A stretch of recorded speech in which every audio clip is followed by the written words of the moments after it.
Alright, Void, let's get another one of these done. So, continuing my Shutter Trek and my playing catch up, the next one I came across was Anguish.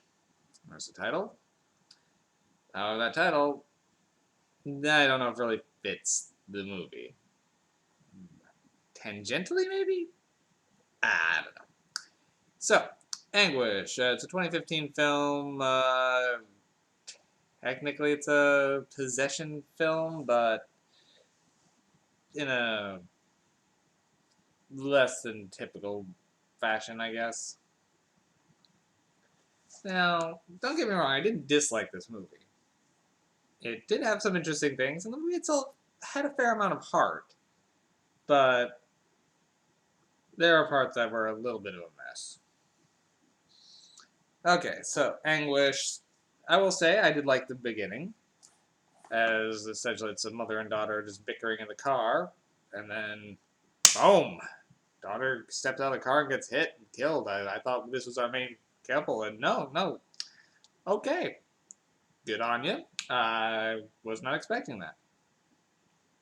So our actual lead, a girl named Tess, who's got some sort of identity disorder. She's taking pills for it and seems to be having some problems. And these problems get worse when she moves with her mother into this new area. And essentially, she begins seeing and hearing things, and well, eventually is possessed. Well, by the girl from the opening scene, Lucy. So now that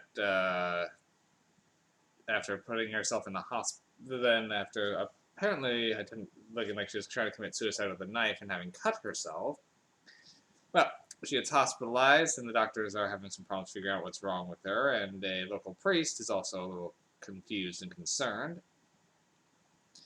But when they actually meet up with Lucy's mother, things get a little bit weirder, as now Tess is supposedly Lucy is now in Tess and wants to spend time with her mother, leading to some confusing familial moments.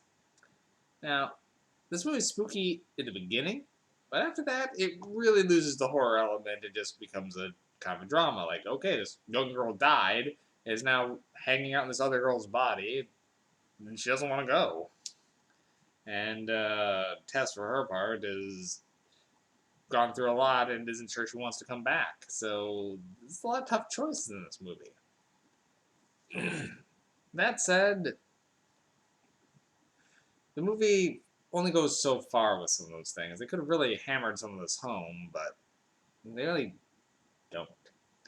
And the acting is a little stiff. It's not the greatest. It's not the worst, but not the greatest. It's a very slowly paced movie after it. I mean, it's creepy at the beginning, decently so, but that does taper off. That said, I did like the questions the movie was raising, and it did keep me interested. I did want to know where it was going to go with this, and how it was going to resolve the situation. And they do somewhat resolve it enough for me to accept it as a conclusion for the movie, unlike some things that just sort of end. Like the Noonday Witch the other day, I had a problem with that. It just kind of ended without resolving the split-second problem without the big one. This one, it becomes more of a learning to live with sort of things, which, okay, but at least they're addressing that. So, I've been kind of torn on where to give this one. I've been dancing between giving it a 4 MacGuffins and a 5 MacGuffins. I mean, on a technical level, like Sequence Break, I only gave 4 to. And that one definitely had a lot more effect work, and the story was a little bit weirder, a bit more tight. This one kind of resonated with me a little bit more. Like, the characters are likable, and you do want to see how they're going to get through this, even if the acting isn't as strong.